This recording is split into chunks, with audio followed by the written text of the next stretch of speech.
The lighting has always been a really huge part of the Dead Space franchise. Lighting, right up there with the sound, is one of our key sort of tools of the trade when it comes to getting a really great horror atmosphere. On a lot of game teams, you won't have any dedicated lighters, just the people who build the sets sort of also throw the lights on them. Here we have as many lighters as we do character people, because to us, like, the lighting really is almost like a character. I always try to ask the lighters to have at least the light doing something, either fritzing or fading or changing color all the time.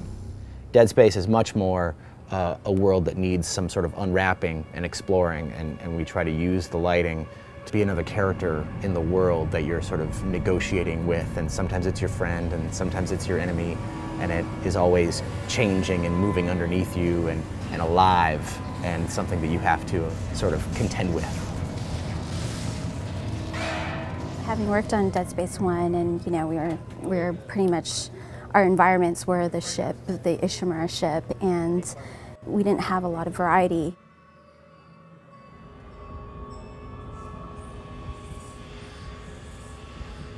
And now we're on this huge city, so there's all sorts of different lighting situations, from, let's say, a Vegas-like shopping mall with bright lights and animation going all the time, that light starts to fail.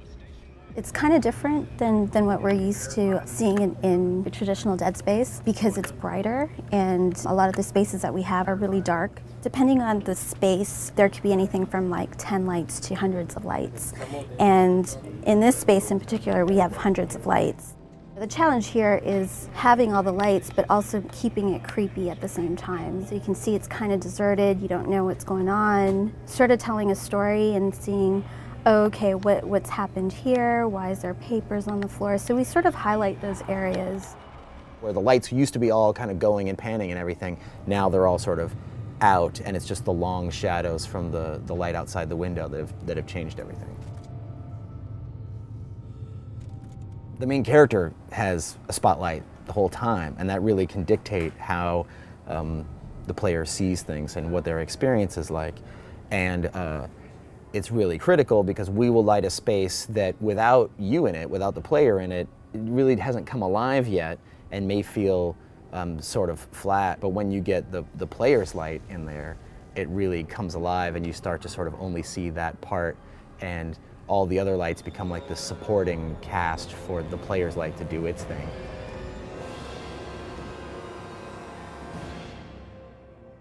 So we went back and looked at classical paintings, a lot of Rembrandt and a lot of the Dutch masters around that time, when they started to really get lighting in a tangible way, and those paintings were really about how the light came in, would illuminate a scene. And I think you can see a lot of that in sort of our strategy. A lot of times you see like stuff set on spaceships, right, sci-fi stuff.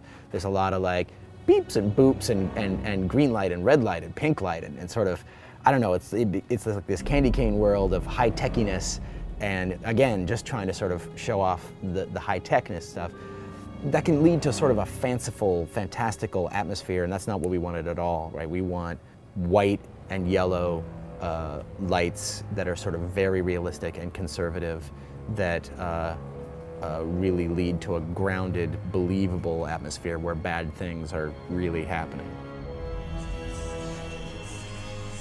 I think the best inspiration comes from just real life. So people, the lighting team will come in and have examples, or they'll even, set up little tiny lights and do stuff at their desk, trying to sort of create interesting shadows or create little stories like that.